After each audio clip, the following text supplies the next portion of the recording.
날씨가 많이 추워졌습니다. 환절기에 감기 조심하시고요.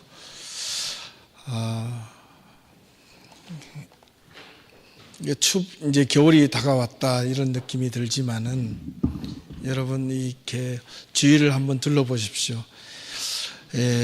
저물어가는 이 가을의 모습들이 정말 아름답습니다. 이 나뭇잎들마다 이렇게 울긋불긋 이렇게 형형색색 옷을 입을 수 있는 것은 이 가을의 추위 때문에 그렇습니다. 날씨가 계속 덥다면 가을의 단풍잎들은 결코 볼 수가 없습니다. 날씨가 기온의 차가 심하고 날씨가 좀 쌀쌀해졌기 때문에 그 쌀쌀함 덕분에 도리어 오이는 우리 주변에 아름다운 단풍잎들을 볼 수가 있는 겁니다. 그 단풍잎들이 하나 둘씩 떨어지기 전에 자기의 마지막 그 화려함을 다 마음껏 뽐내고 하나 둘씩 땅으로 떨어지는 것 같아요. 그리고 긴 흑백의 계절, 겨울이 돌아옵니다. 앙상한 나무가지가 다 죽어서 말라 비틀어진 것 같지만은 그렇게 나뭇잎을 다 내려놓고 떨어지는 것은요, 내년의 봄을 준비하기 위함입니다. 생명을 준비하기 위해서 자기가 입고 있던 옷들을 다 벗어버리고 내려놓습니다. 저와 여러분들이 이 한 해의 마지막을 저물면서 또 한 해 동안 일어났던 여러 가지 크고 작은 일들을 하나님 앞에 다 내려놓으시고 또 새로운 하나의 생명을 위한 믿음의 준비를 할 수 있기를 주님의 이름으로 축원합니다.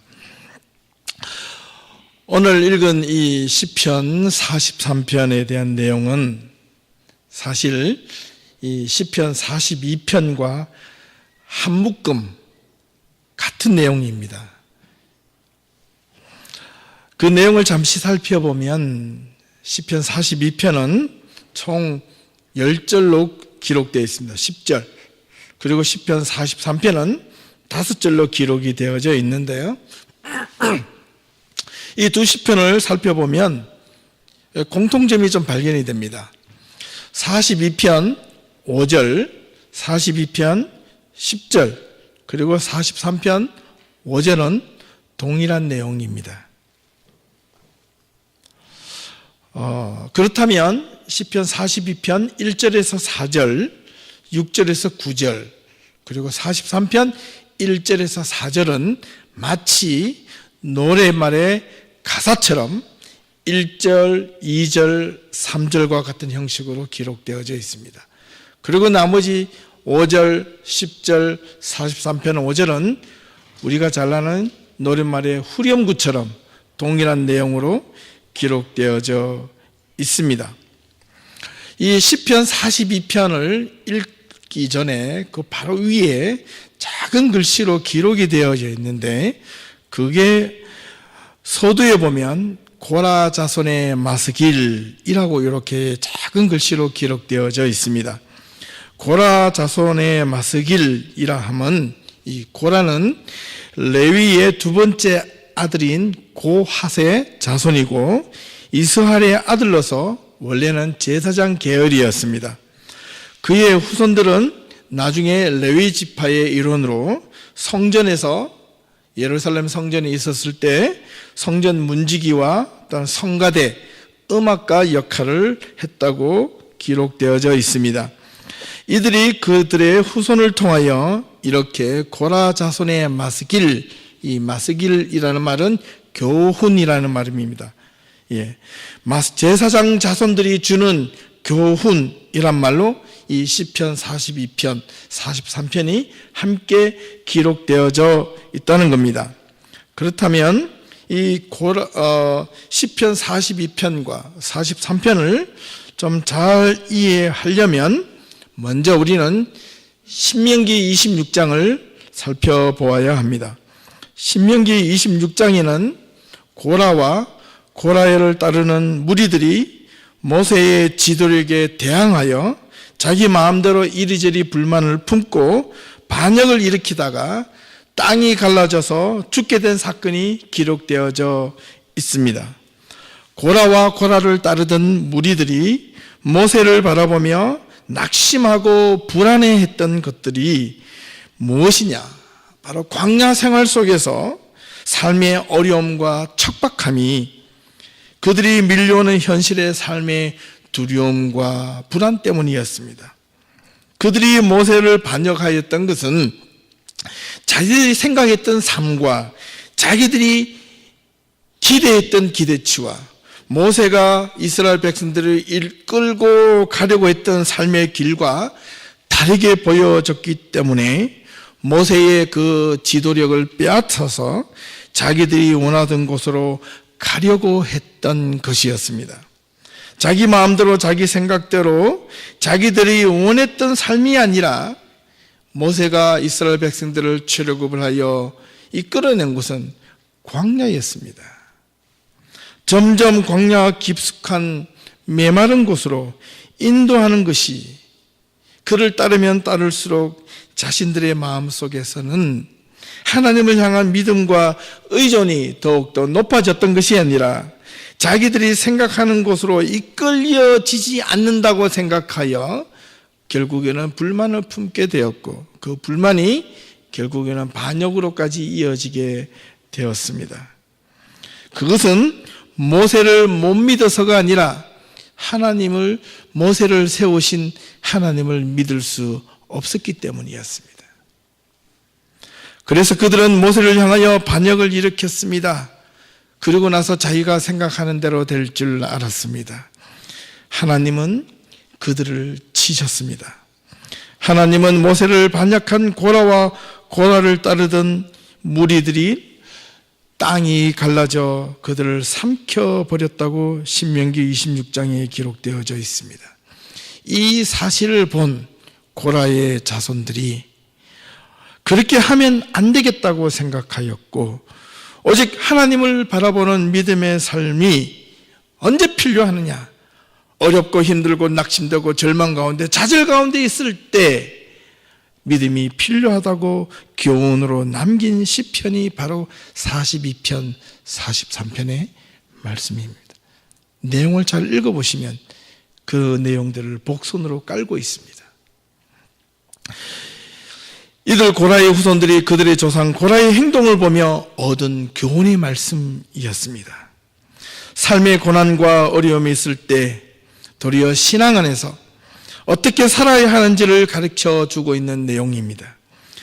삶을 살아가다가 낙심되어 좌절할 때 하나님을 반역하고 마음대로 세상의 생각을 가지고 나아가는 것이 아니라 이 고라의 자손들이 남긴 이 마스길 교훈은 오늘 우리들에게 중요한 시사점을 줍니다. 그 핵심은 바로 5절, 10절, 시편 43편 5절의 말씀입니다.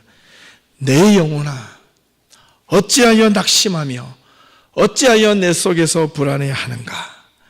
너는 하나님께 소망을 두라.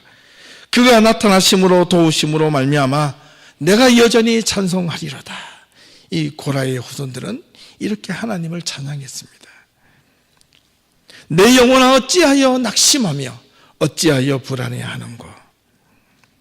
우리가 낙심하고 불안해하는 여러 가지 이유들이 있습니다. 세상의 일들이 마음대로 되지 않을 때 낙심합니다. 문제가 생겨서 문제가 해결을 되지 않을 때 불안해합니다. 많은 어려움을 겪습니다. 내가 생각하는 길과 다른 길을 가고 있을 때 낙심하고 불안해합니다. 그러다가 하나님께 매달립니다. 내가 원하는 길로 좀 찾게 해달라고 도와달라고 기도합니다. 그러나 그 기도의 중심은 하나님의 중심이 아니라 하나님께 소망을 두는 것이 아니라 내가 원하는 길에다가 소망을 두니까 낙심이 되고 불안해하는 겁니다. 그러나 성경의 이 고라의 자손들은 자기의 조상 고라가 행동했던 모습들을 돌아보며 그들이 신앙 고백을 이렇게 합니다. 내 영혼아 어찌하여 낙심하며 어찌하여 불안해하는고? 너는 하나님께 소망을 두라.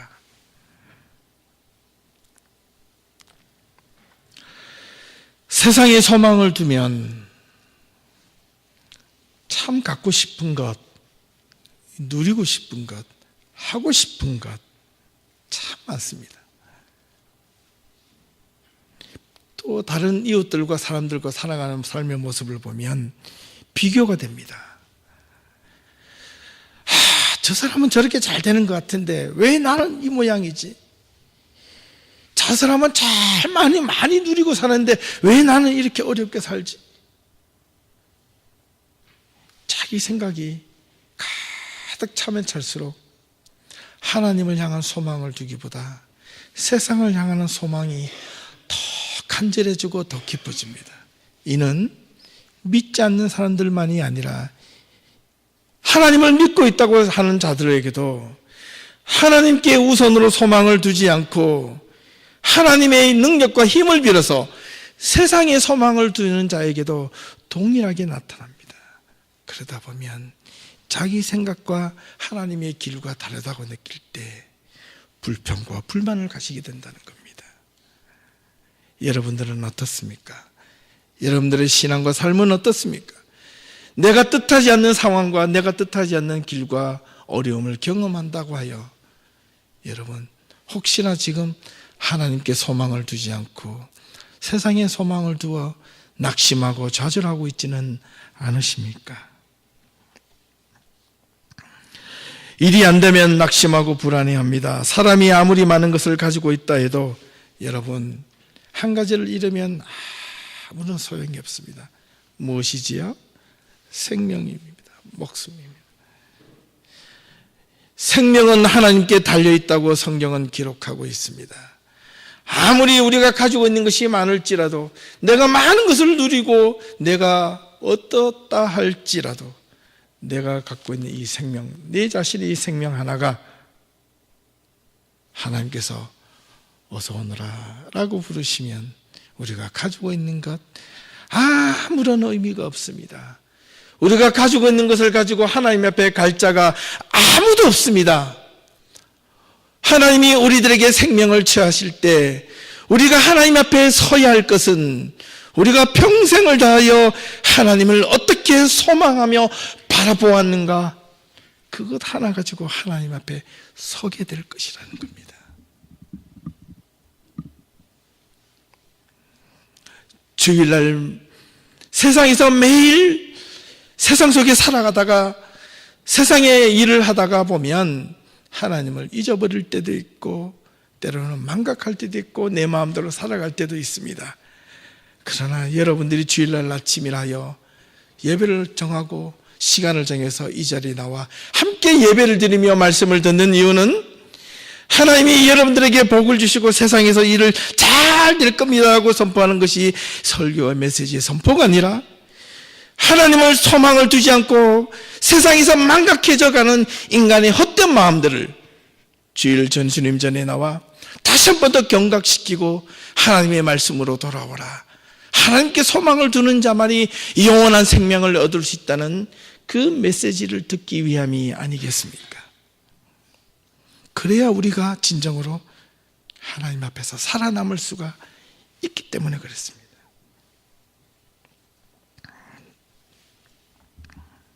우리가 세상에서 낙심하는 이유가 무엇입니까? 불안해하는 이유가 무엇입니까? 하나님을 온전하게 바라보지 않고 내가 생각하고 내가 계획하던 것들이 이루어지지 않기 때문에 오히려 그렇게 된 것이 아니겠습니까?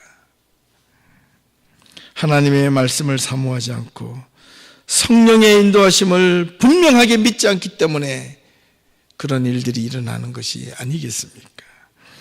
이스라엘 백성들을 향하여 하나님의 준엄하신 말씀을 선포하였던 수많은 예언자들은 한결같이 이스라엘 백성들의 잘못된 죄악상을 낱낱이 고발하였습니다. 두 가지 이유 때문입니다. 하나는 이스라엘 백성들이 스스로 하나님으로부터 선택받은 백성이기 때문에 자기는 구원을 이미 받았다는 자만심과 교만함이 있었습니다. 두 번째는 성전 중심적 형식적인 예배에 대한 고발이 강했습니다. 하나님으로부터 받은 구원은 내가 하나님을 믿어 주었기 때문도 아니고 이 예배의 자리에 나와 앉아 있는다고 해서 하나님 앞에 구원을 받았다는 것은 아니라는 겁니다. 이 자리에, 예배의 자리에 앉아있는 마음이 땅 곳으로 가 있으면, 마음이 삐뚤어져 있으면 하나님을 향한 마음과 하나님을 향한 말씀에 대한 기대감이 이미 사라져 버렸는데 어찌하여 그 속에 살아계신 하나님의 말씀이 여러분의 심장을 뚫고 여러분의 심령을 깨우치고 여러분의 마음을 움직일 수 있다 하겠습니까? 하나님은 외모가 아니라 중심을 보시는 하나님이시라 말씀하셨습니다. 중심을 보시는 하나님, 하나님을 향한 마음의 불신을 가지고 있고 몸은 예배의 자리에 나와 있으나 딴 생각을 하는 이스라엘 백성들의 의미 없는 제사는 하나님 앞에서는 아무런 소용이 없다고 예언자들은 고발했습니다.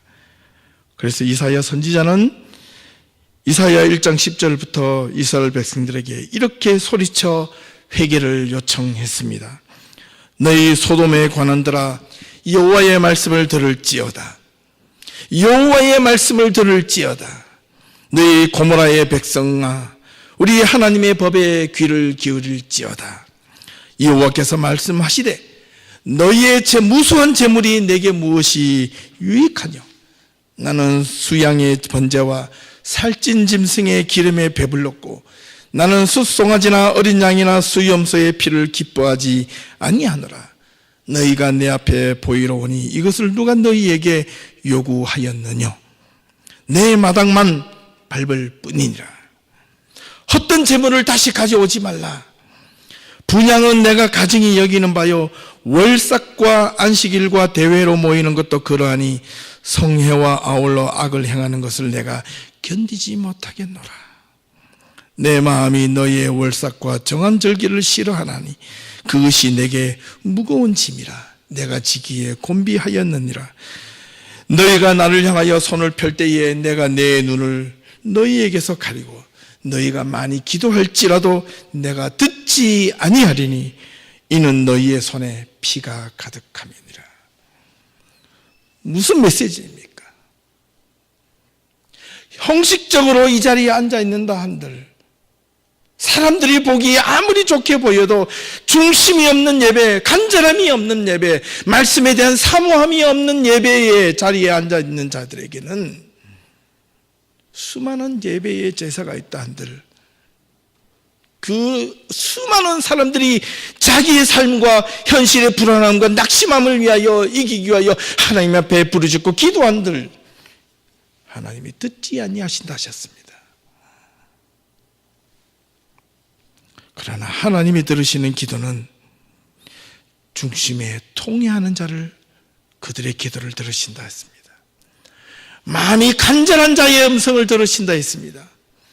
내가 뭔가 간절함이 있는 소망을 아뢰는 자에게, 내가 진실한 소망이 있는 자에게, 하나님께 오직 소망을 두는 자에게 들려지는 그 간구의 기도를 들으신다 하셨습니다.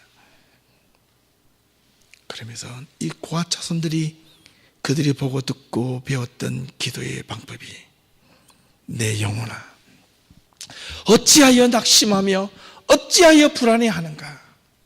바꾸어 말하면 내 생명들아, 너희들이 어찌하여 세상의 것에 빠져 있어서 세상의 문제로 인하여 고난과 근심과 불안함과 두려움에 빠져 있는가? 세상의 소망으로부터 너는 오직 하나님께 소망을 두어보라. 네 마음이 어떠한가? 네 삶이 어떠한가? 네 생활이 어떻게 바뀌게 될 것인가? 너는 보게 될 것이라. 이 말씀입니다. 여러분, 하나님께 소망을 두고 있으십니까? 여러분, 오직 하나님께 우선적으로, 여러분의 삶의 최우선적으로 여러분의 삶의 소망이 될 수 있기를 주님의 이름으로 부탁을 드립니다.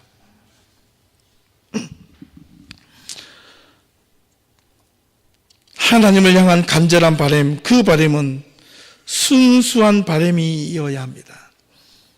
왜냐하면 여러분, 하나님의 말씀은 살아서 운동력이 있습니다.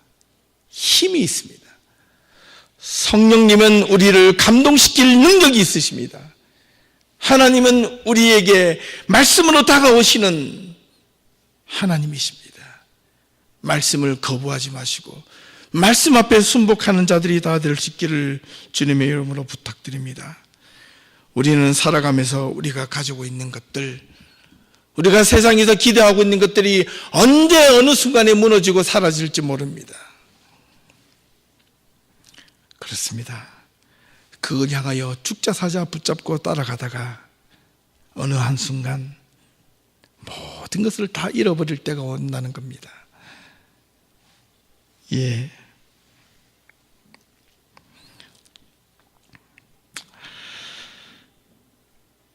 가스펠 가사의 내용 가운데 이런 노래가 있습니다. 제가 잘 못 부르지만 한번 불러볼까요? 우리들의 무기는 육체가 아니요 그러나 강하오 참으로 강하오. 우리들의 무기는 육체가 아니요 그러나 강하오 성령 안에서 견고한 진을 파하는 강력이요 강한 힘이요 참으로 강하오 견고한 진을 파하는 강력이요 강한 힘이요 성령 안에서. 우리들의 무기는, 우리 그리스도인들의 무기는 혈과 육이 아닙니다. 여러분의 생각이 아닙니다. 우리 그리스도인들의 무기는 오직 하나님의 말씀입니다. 그 하나님의 말씀이 나를 움직여가도록, 나를 이끌림을 받도록, 내가 하나님의 말씀 앞에 순종하는 삶을 살아갈 수 있도록 나를 복종시킬 때만이 하나님을 향한 소망을 진정을 얻을 수가 있음을 아셔야 합니다. 하나님은 태초부터 지금까지 여전히 살아계시고 우리들과 함께 하시기를 원하시며 우리들에게 능력을 주시기를 원하고 이 세상을 이길 힘을 주십니다. 천하를 얻는 것보다 더 큰 능력을 얻을 수 있는 것이 하나님의 말씀입니다. 왜냐하면 히브리서 4장 11절 말씀에 하나님의 말씀은 살아서 활력이 있어 좌우의 어떤 날쌘검보다도 예리하여 혼과 영과 관수와 관절과 골수를 찔러 쪼개기까지 하며 또 마음과 생각을 그리고 뜻을 판단하신다, 이렇게 하셨습니다. 하나님 앞에 나오기를 원하시는 사랑하는 우리 예담 성도님들, 마음이 바뀌어야 합니다. 마음이 하나님 앞에 나오셔야 합니다. 몸이 아니라 생각이 바뀌어야 합니다. 여러분들의 믿음이 바뀌셔야 합니다. 하나님 앞에 나오고자 하는 그 간절함이 있을 때 하나님은 저와 여러분들에게 하나님 앞에 나와 우리의 생각을 찔러서 쪼개어서 모든 우리의 허물과 죄악들을 주님 앞에 고백하고 우리의 어리석은 것들을 용서를 구하고 그 잘못된 것들이, 죄악성들이 주님 앞에 용서함을 받을 때, 고백되어질 때 그 다음에 일어나는 것이 하나님의 은혜입니다. 얼마 전 제가 이건희와 빌 게이츠의 생각주간이라는 글을 읽은 적이 있습니다.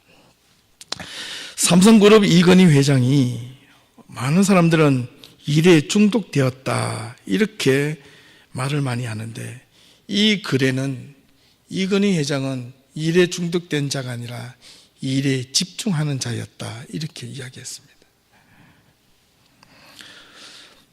바꾸어 말하면 깊은 생각과 묵상을 많이 했다는 겁니다. 그리고 그 유명한 빌 게이츠는 1년에 2차례씩 미국 서북부에 있는 한 별장에 은둔하여 모든 자기의 관계를 다 끊고 셀폰이고 뭐고 다 끊어버리고 마이크로소프트의 장래를 결정지을 전략과 아이디어를 위하여 모든 것을 내려놓고 2주 동안 자기 비움의 시간을 가진다고 합니다. 이것을 분석해 놓은 책이 2012년에 책이 나왔는데 다니엘 패트릭 포레스터가 지은 빌 게이츠는 왜 생각 주간을 만들었을까라는 책입니다. 한번 읽어보시기를 권면합니다. 그 책에 보면 빌 게이츠는 자신이 아무리 바빠도 나머지 50주에 자기의 회사의 운명을 결정지을 2주간을 모든 관계를 끊고 다 내려놓고 자기의 생각과 자기의 모든 가졌던 모든 것들을 다 비우고 처음부터 다시 자기의 생각을 돌아보고 삶을 돌아보고 자기가 해야 할 일이 무엇인지 결정하고 나머지 50주를 열심히 살아간다고 합니다. 여러분, 바쁘고 힘들 때 자기 자신만의 시간이 더욱 많이 필요합니다. 여러분 바쁘신 분이 계시죠? 세상에 너무 바쁘시죠? 바쁠수록 하나님과 만나는 시간을 더 많이 가지시길 바랍니다. 하루 시작하기 전에 여러분 조금만 더 시간을 내시면 하나님을 만날 수 있는 시간들이 얼마나 많이 있는지 모릅니다. 시간이 없다고 하시는 분들은 시간을 만드십시오. 몸 없는 것이 아니라 안 만들기 때문에 그렇습니다.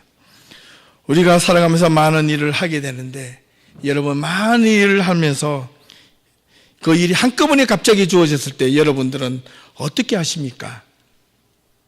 갑자기 한 서너 가지 일들이 자기 앞에 감당해야 될 일이 있다면 여러분 이 서너 가지 일들 가운데서 우선순위를 정해서 하지 않습니까?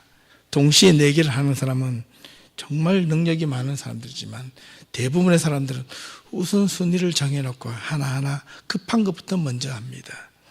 우리 그리스도인들의 삶에 가장 우선적인 것은 여러분 삶의 수만 가지가 여러분 앞에 다가왔을 때 가장 먼저 하셔야 할 일들은 하나님의 말씀을 보고 기도하는 삶이 되어야 합니다. 그러면 여러분의 나머지의 수많은 일들이 어떻게 해결해야 돼갈지 하나님이 여러분들의 머릿속에 지혜를 주실 줄 믿습니다. 그것입니다. 그래서 우리 청년들이 대학교에서 학교 지나갈 때 제가 개인적으로 만나면 반드시 이야기하는 게 있습니다. 그리고 시험 칠 때도 지난주 어제 그저께 금요일에도 제가 누구에게 그런 말을 했습니다. 다음 주 시험 주간이래요. 그러냐? 그래. 공부 열심히 하고 시험 치기 바로 몇 분 전에 기도하라. 잠깐 기도하라. 하나님 모르는 거 알게 해주십시오. 아무런 소용없다. 마음을 정리하며 기도하라. 2번째, 집중하라. 그리고 3번째, 천천히. 시간이 남는다 하고 덮어놓고 나가지 마라. 계속해서 반복해서 보라. 실수가 줄어들 것이다. 제가 지금까지 살아온 공부의 패턴이었습니다. 이것은 저의 것이 아니라 저를 가르쳐 주셨던 선생님의 패턴이기도 했습니다.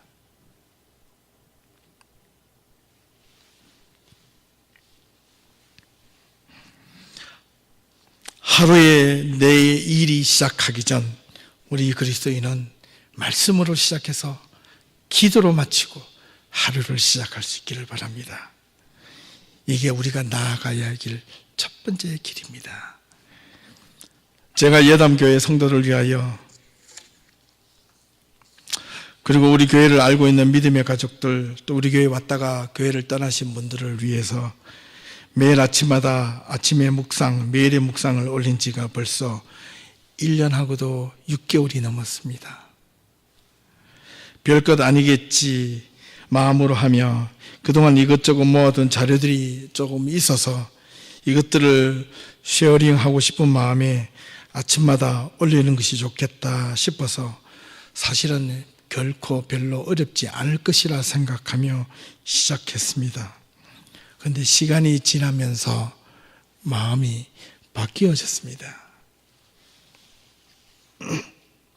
매일의 묵상을 준비하는 시간이 저에게 하루 중 가장 소중한 시간이 되었고, 이 글을 읽는 분들이 하나님의 은혜로 하루를 믿음으로 시작하면 얼마나 좋을까라고 기대감을 가지고 시작하니 글자 한자라도 아무렇게나 적을 수가 없었습니다. 인터넷에 떠다니는 좋은 글들을 가지고 와서 그냥 붙여서 보내고 싶지 않았습니다. 성경을 읽고 또 읽으며 제 자신을 돌아보는 시간이 30분에서 1시간, 그리고 2시간, 3시간으로 늘어났습니다.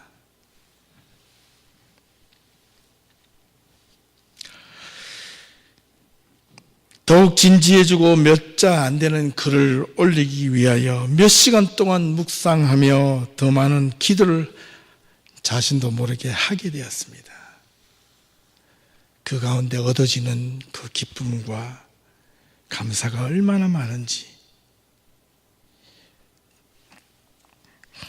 작년에는 제가 한국에서 손님이 오셔서 같이 휴가를 잠시 떠날 때 휴가지에 가서도 인터넷이 되는 곳을 찾아서 숙박을 하고 그 아침마다 새벽에 일어나서 아침에 묵상의 글을 올렸던 것을 여러분 기억하실 겁니다. 올해는 다행히 우리 전 목사님과 전도사님이 번갈아 가며 제가 휴가 기간 동안 글을 올려주셨습니다. 제가 글을 올리다가 그 글을 받는 입장에서 보니까 그 글을 보는 순간 얼마나 은혜가 되든지 모릅니다. 삶이 녹아져 있고 신앙이 녹아져 있고 믿음이 녹아져 있고 우리의 삶의 방향이 녹아져 있는 것을 발견했습니다. 그래, 이걸 하나 보면서 몇 분 안 되지만 하나님의 말씀을 이렇게 살아야 하는구나. 자신도 모르게 오늘 하루도 이렇게 살아갈 수 있도록 하나님 도와주십시오. 인도해 주십시오라고 제 자신도 모르게 기도하게 되었습니다. 저는 매일의 묵상을 올리며 이제 글만 올리는 것에 만족하지 않고 개인적으로 제가 여러분들을 위하여 한적한 기도의 시간을 어느 순간부터 갖게 되었습니다. 예담 성도님들 한 분 한 분의 이름을 교회 여러분과 또 새로 오신 분들의 이름을 적어놓고 기도하기 시작했습니다. 나의 중보자를 위하여 기도합니다. 제가 2달마다 한 번씩 뽑는 사람을 위해서 기도합니다. 짧게 기도하여도 많지 않은 우리 예담교회 식구들이 5, 60명이 되는데 한 사람을 위하여 1분씩만 기도해도 1시간은 좋게 넘어갑니다.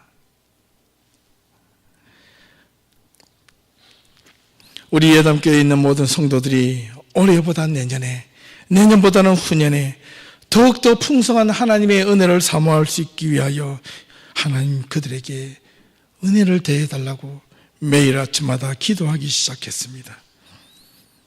때로는 알게 모르게 그 마음을 이해해 주시는 분들이 고마움을 전하기도 하지만 때로는 그 마음이 서로 맞지 않아서 안타까운 모습을 볼 때마다 집으로 돌아와서 얼마나 많은 힘든 고난을 지내는지 모릅니다.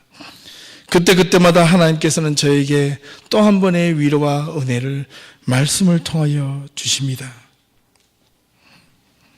더불어서 제가 지난 8월 10일 휴가 떠나기 전 주일날 설교 시간에 말씀드리며 시작했던 아침 금식 기도가 지금까지 계속 이어지고 있습니다. 2달이 넘었습니다. 언제 끝날지 모르는 기도의 시간을 정해놓고 제가 하루에 12시간 이상을 음료수나 간단한 것 외에는 먹지 않고 기도하고 있습니다. 무엇 때문에 기도할까요? 제 자랑을 위해서 아닙니다. 제 삶의 형편이 좀 나아지기 위해서 아닙니다. 지금 아내가 힘들어하고 있는 그 병을 낫기 위해서 물론 기도도 하고 있지만 그것이 저에게 주 목적이 아닙니다. 제 마음에 하나님께서 그만하시도록 허락이 될 때까지 앞으로 계속해서 하게 될 텐데 그 기도의 첫 번째는 여러분들입니다. 여러분들입니다.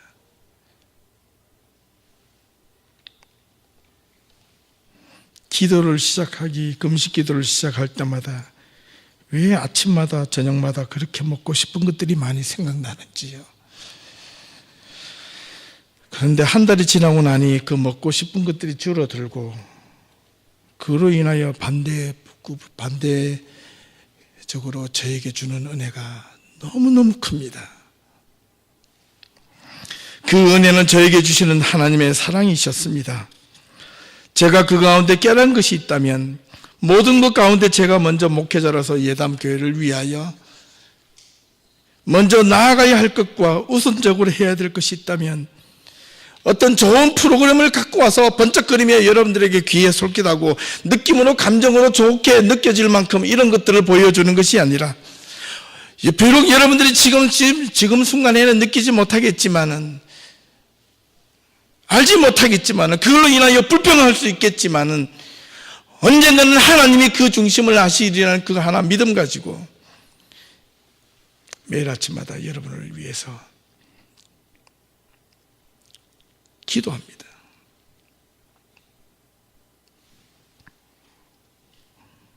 하나님이 원하시는 가장 진정한 목회자 종이 되려면 사람의 눈치보다 하나님의 눈치를 먼저 보아야 합니다. 하나님의 눈치를 보기 위해서는 말씀에 집중해야 합니다. 그래야 하나님의 교회가 될 수 있기 때문에 그렇습니다. 우리 모든 여담 가족들은 하나님의 백성들로 여러분의 모든 하루의 삶이 시작이 기도와 말씀으로 그리고 기도와 말씀으로 마칠 수 있기를 주님의 이름으로 축원합니다. 그래야만 살아남을 수 있습니다. 혼탁한 이 시대의 어려움을 견딜 수가 있고 세상에 소망을 두다 보면 점점 어렵고 힘들어질 것입니다. 하지만 하나님의 백성들은 살아남을 힘이 있고 이길 힘이 있고 우리가 이것을 당당하게 믿음으로 극복해 나갈 힘이 있는 것은 우리가 바라보는 하나님이 여전히 살아계시고 그분이 우리를 향하여 주시고자 하는 그 능력이 무한하시기 때문에 그렇습니다. 사랑하는 우리 예담 성도 여러분, 하나님의 그 말씀 앞에 무릎을 꿇으십시오. 하나님의 말씀 앞에 순종하십시오. 모든 삶의 시작을 말씀으로 시작하십시오. 하나님은 지금도 저와 여러분의 행동이 아니라 저와 여러분의 마음속에 있는 중심과 생각을 불꽃 같은 눈동자로 지켜보고 계십니다. 마음이 삐뚤어지신 분들 주님 앞에 나와 마음을 돌이킬 수 있기를 바라고, 내가 연약해서 넘어질 때 주님의 십자가를 붙들기를 바라고, 내가 신앙생활의 가장 우선순위가 하나님이 아니었다면 하나님 앞에 우선순위로 삶의 소망을 둘 수 있기를 주님의 이름으로 부탁을 드립니다. 하나님의 말씀에 대한 사모함이 있고 들을 준비가 되어 있고 갈급한 자에게만 주시는 하나님의 은혜는 크고 놀랍습니다. 하나님의 말씀의 자리를 사모하며 나아올 수 있기를 바랍니다. 이미 이 마음에서 은혜가 60% 이상 결정이 된다고 하지 않습니까? 하나님의 은혜를 사모하는 자는 은혜를 받기 위하여 노력하며 헌신한 자이기 때문에 은혜의 사모함이 없는 자는 아직 갈급하지 않는 자입니다. 아직 문제의 문제를 경험하지 못하는 자이고 내가 어떤 부족함이 있는지를 못 느끼는 자입니다. 하나님의 은혜를 사모하는 자는 자신의 생각을 비우는 자입니다. 하나님의 뜻 가운데 살아가기를 원하는 자입니다. 마음을 비우며 하나님 앞에 하나님의 말씀이 이 세상의 모든 근심과 걱정과 두려움에 앞서서 기도와 말씀으로 그것을 이기고 그것을 밟고 나아갈 수 있는 힘과 위로가 있음을 알고 하나님께 소망을 두는 우리 모든 예담교회 성도들이 다 될 수 있기를 바랍니다. 히브리서 11장 5절을 보니까 에녹은 죽음을 보지 않고 하나님께 데려가셨는데 그가 지내는 동안 하나님을 기쁘시게 하는 자라 증거함을 받았다 있습니다. 무슨 말입니까? 하나님을 최우선으로 두었다는 뜻입니다. 이번 한 주일 동안도 저와 여러분들이 여러분의 삶 속에서 어려움과 고난이 있을 때마다 하나님의 말씀을 여러분의 삶의 최우선으로 두시고 하나님 앞에 기도하는 그렇게 기도하고 말씀을 중심으로 따라감으로 인하여 여러분의 삶이 하나님을 향한 소망으로 인하여 불평과 불만이 기쁨과 즐거움과 산소망으로 바뀌어지는 그런 놀라운 하나님의 은혜를 경험하는 야담교회 모든 성도님들이 다 될 수 있기를 주님의 이름으로 축원합니다. 기도하겠습니다.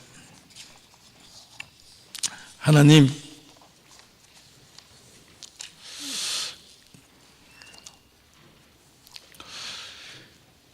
내 영혼아 어찌하여 낙심하며 어찌하여 불안해하는고.